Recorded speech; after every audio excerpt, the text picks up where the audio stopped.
What's going on, everybody? It's Ndukauba, and today I want to give you guys my first impressions of the ARMS Global Testpunch.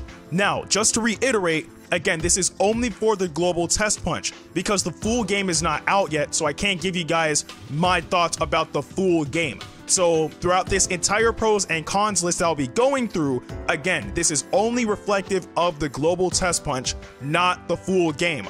But with that being said, let's get into it. The first pro I want to talk about is the fact that this game has very fun and exciting combat. Now, originally when the game was revealed, a lot of people were on the fence because of the fact that it's a brand new IP, so we had no idea what to expect. And some people were back and forth about the gameplay. But now with the Global Testpunch happening, the fact that we finally got our hands on this version of the game, it's safe to say that we can all agree that the combat is pretty exciting. I mean, already we have 7 characters to choose from. They all have unique arms to those characters specifically, at least in this version of the game. And not only that, you can mix and match whichever arms you want to cover whichever playstyle that you will have. And of course, it's exhilarating. It's not dull. You're moving all over the place, throwing arms, grabbing. Like, it's exhilarating, just all around enjoyable and completely fun. Like, I think a lot of people would enjoy the fact that it's not just sit down and just play, then you get bored after like a few hours or so. No, you have the opportunity to just do a lot of things in this game, which I'll actually get into further on down the list. The next pro is the fact that this game has a unique and diverse roster with unique and diverse abilities. Now, there are multiple examples that I can go off of. One being, if you actually have the toaster equipped with Springman and you block, for a short time he will charge them up and those gloves will actually deal fire damage. Another example is if you use Ninjara and you air dash out of the way, you can actually teleport out of the way and follow up accordingly. Or if you even use Mechanica and you hold the jump button, she will hover in the air for a short while. I think this is a really cool idea. It doesn't make every single character seem as if they are all the same. They seem unique because they all have different traits that they can benefit from. And I think that with the full game release coming out soon, we will finally get a clearer picture with how this will truthfully play out. The next pro is the fact that this game has frantic game modes, which I find really exciting because if you have just one game that has one linear game mode, it gets pretty dull pretty fast. Whereas, at least in the Global Testpunch, we have FFAs available, 2v2s, 1v1s, etc, etc. So it gives us multiple options of modes to choose from that prevent us from easily getting bored from one game mode. And of course, there are more in the full game, but from what we got in the Global Testpunch, I find that as a really good package of game modes to play from. This next pro is actually one of my favorites, but it's the fact that this game has multiple controller options. Now, when ARMS was initially announced, they heavily focused on the motion controls, which makes sense because the Joy-Cons are the flagship controller for the Nintendo Switch, and they of course have motion controls. But some people don't want to play that way, and a lot of people were concerned if the game was only based around motion controls, because it would be kind of frantic and not many people have like the space around wherever their gaming setup may be at to be swinging their arms all over the place. So they were hoping that you were able to play with a controller, and sure enough, you can. You can either play just with the traditional motion controls, you can play with the Joy-Cons individually, you can play in handheld mode, and you can play with the Pro Controller. And also, if you have your Joy-Cons on the controller grip, you can play like that as well. So we're not just limited to only motion controls. Though me personally, I think the motion controls are great, I have absolutely no issue playing with the Pro Controller every now and then. So again, multiple controller options, definitely a great thing to have in this game. The next pro is a small one, but I still feel as if this is noteworthy, and it's the fact that we can warm up before matches. Now, this isn't really a big pro, but it's something that not many games nowadays do. When you're in a lobby, you're waiting to be put into a match, you don't want to just sit there and be bored the entire time. You might want to do something or find some way to occupy your time before your match starts or whatever the case may be. And what better way to do that than to warm up? So if you just press, I believe it's the plus button while you're waiting, then you're actually able to warm up by aiming at enemies that have targets on them. Kind of like break the targets and multi-man smash put into one. So you can just warm up by aiming at those enemies until it's your time to fight, which is awesome. So I'm extremely glad that they added that in. I think that's a really really good inclusion. The next pro is the fact that this game has very fluid and precise movement, and the commands are comfortable to execute. Now, in this game, if you stay in one location for far too long, you are going to get punished, which is why you should, move around, jump, air dash, etc., etc.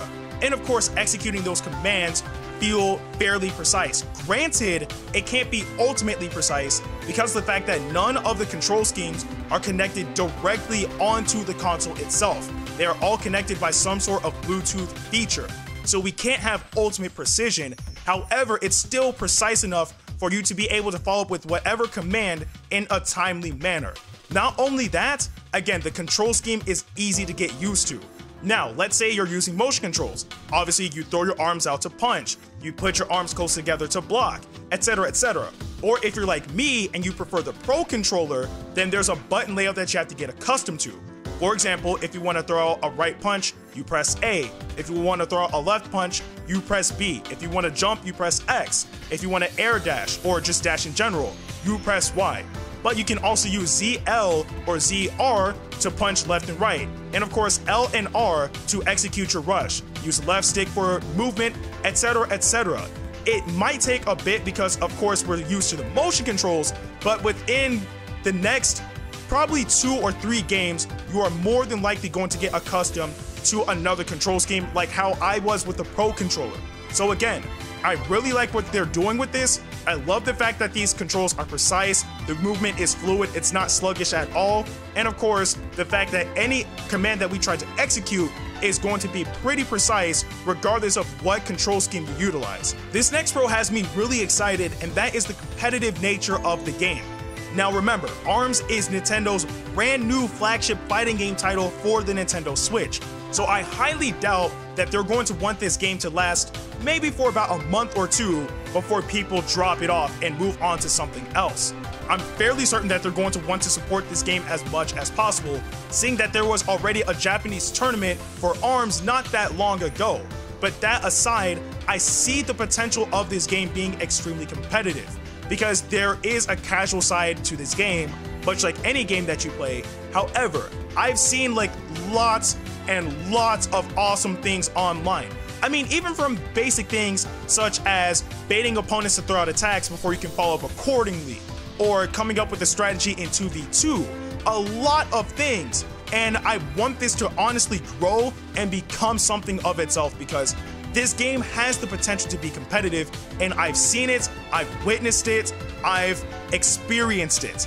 And I know that if people keep on going on with this game, giving it a shot, creating the meta especially, then this game can definitely be competitive. Again, I've taken losses in the game, and I've only wanted to get either revenge against the person who beat me, or if I took a victory, then I just want to keep on playing the game to get even better. That is the competitive nature that I'm talking about, and I hope that it does nothing but grow bigger than it already is. And my final pro for the ARMS Global Testpunch, which honestly I think this is the biggest one, is the fact that it has a very smooth and stable netcode. Online has no lag issues from what I have experienced personally, and also from what a lot of my friends have experienced as well.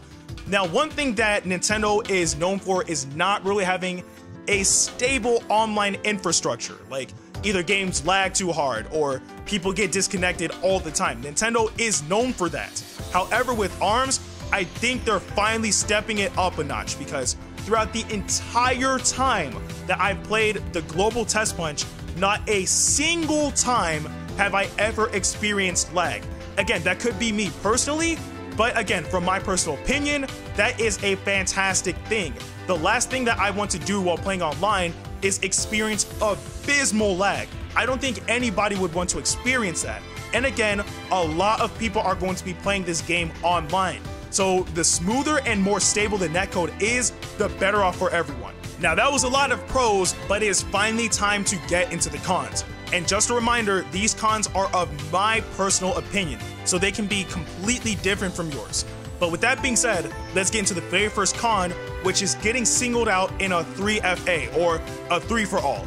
Now, although I don't think that this game mode is bad in particular, it's just what happens within the game mode that I just don't enjoy. Now, for example, let's say that you execute a grab and you follow through the entire grab animation. By the time you land, that third person is ready and waiting to throw a grab and get you, and it gets annoying. Or the fact that they can just, for some strange reason, I guess, team up and gang up on one person.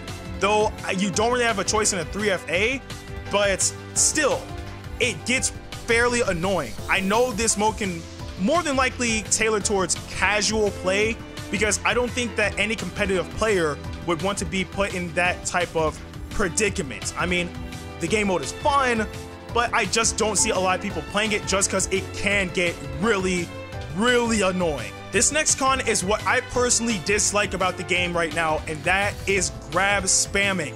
Now, of course, grabbing is a viable technique utilized to either get the edge in battle or to close the gap between you and your opponent, which is perfectly fine.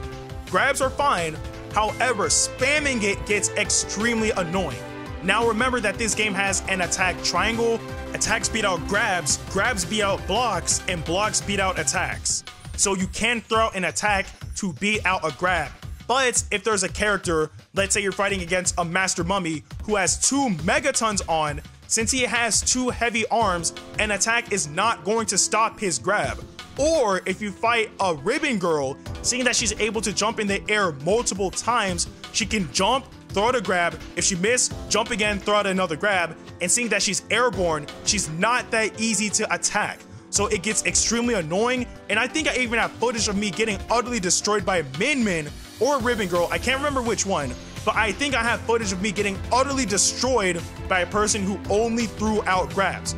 Again, that is my personal thing that I dislike about this game. It could be completely different with everybody else, but I hope to God that this doesn't become part of the basic meta. This next con is extremely bothersome, and that is 2v2 tethering.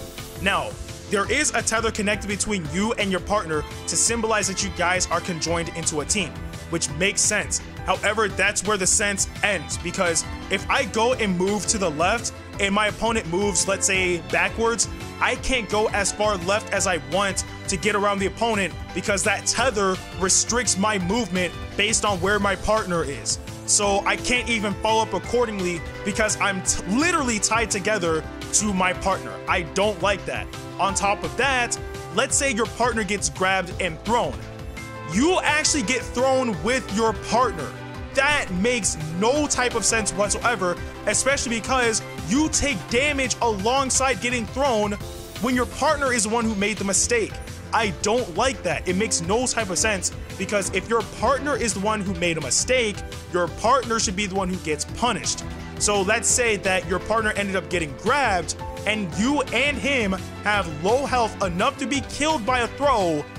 As long as they grab either you or your partner, one of you guys will get thrown alongside each other and you will both lose. That makes no sense, and it bothers the crap out of me.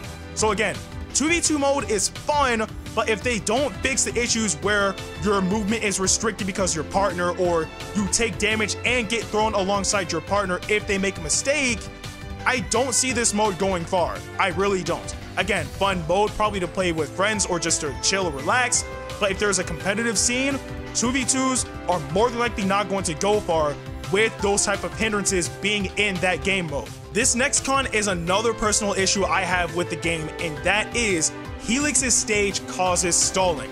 Now, I don't know if you guys have experienced it personally, but with me, I have fought countless people online who would hide behind those tubes to ensure that they would not get hit. And I know that you have the option to select certain characters that have a wide curve range on their arm, so you can go around the tube and hit the character, but not every character in the global Testpunch has that ability. For example, if you use Master Mummy and you throw out a Megaton, you can't curve the Megaton as wide as using, let's say, Min Min's Ram. You can't do that. The Megaton is heavy and it's slow and it has a horrible curve range. So people utilize those tubes to ensure that they would not get hit. And of course, that goes all the way into if you're in the last 5 seconds of battle and you can just hit them once to win, but you can't get a hit off because of the fact that they're hiding behind the tube, and they will completely just avoid you for the entirety of the time running around the tube, preventing you from being able to hit them to claim victory. That is horrible. I personally just do not like stalling in any fighting game, and I hope to God that if there is a competitive scene, seeing that they can't really do anything about the stage itself, that this stage ends up being banned. I just do not see the potential in this stage whatsoever. Now, this next con is exclusive towards Party Match. However, seeing that that's the only mode we have available in the Global Testpunch, it can be criticized. And that is the fact of item placement. Now, items in a party mode is okay, it makes sense. However, if you're in a 1v1 and you're literally just going at it with a really good fighter, and you probably need about 2 or 3 more hits to finish off the fight, and then all of a sudden a random health bottle pops out right next to your opponent and they get a good chunk of their health back, that is not good. Granted, again, it's a party mode, I understand items will be on, that's fine. However, in a 1v1 match, most people are trying to go at it to win, and of course that changes the tide of battle entirely. You go from about to clinch victory to back pretty much in neutral or in a dire situation where you could potentially lose. So again, I understand that it's a party mode and that's fine. However, seeing that it is the only mode that we have in the Global Testpunch, it's horrible to be in a 1v1 match and you're about to win, and then all of a sudden an item comes in and completely changes the tide of battle. And my final con is that heavy characters don't flinch. Now, I see this as a perk for heavy characters because of the fact that they are slow, so it kind of makes sense. However, because of them not being able to flinch, you can't change the pace of battle.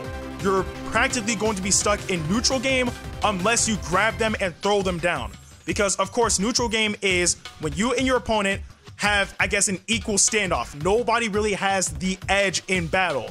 But seeing that a heavy character can punch through your attacks if they have a heavy arm, and of course can knock you onto the ground easily, they can easily take the lead in battle. Whereas if you use, let's say, Springman against Master Mummy, Master Mummy does not flinch at all if you hit him because none of Springman's arms are heavy arms. Not only that, but just in a general retrospect, he's a heavy character. So all in all, Master Mummy would naturally have the lead in battle regardless of Springman's speed, because you're not going to fall on the ground unless he throws you, and throwing is going to be hard if you punch through his attacks and land just massive damage while not flinching. So I see this being worked around maybe in the future when the meta has been much more established, but for right now, seeing that we're all new to the game, this could be an issue for a lot of people, and I hope that there's a workaround fast so we're not just getting bodied by Mechanicas or Master Mummies online when the full game releases. Now, I know I had a lot to say, some good, some bad. However, from what I have experienced personally from the ARMS Global Testpunch, I think that this game is shaping up to be a heavy hitter. I truthfully believe that if you have a Nintendo Switch, you should invest in this game. It's a brand new IP that's a new and innovative idea, one that we haven't seen since Splatoon, which was a long while ago. So it's nice to see Nintendo taking risks with brand new IPs for the Nintendo Switch. I think that this game is shaping up to be fantastic. It's not perfect. It's not perfect by any means, but it is regardless a lot of fun to play. And of course, if you have friends to play with, it's even better. So I say give this game a shot. The Global Testpunch is still going on. And of course, the game will come out on June 16th. So you have the opportunity to demo the game for about another weekend. And then afterwards, it's just waiting all the way to the full release of the game. I recommend it because it is a lot of fun. But I'm fairly certain that you guys have your own pros and cons list as well. So if you do, let me know in the comment section below. But with that being said, that's going to be the end of this video. I really hope you guys enjoyed it. Of course, if you did, please like the video, share it with your friends, and subscribe to my channel. Also, don't forget to follow me on Twitter at Ndukauba. And if you want to stay updated for all the videos I upload, don't forget to ring my bell. And as always, thanks for watching. See you guys later.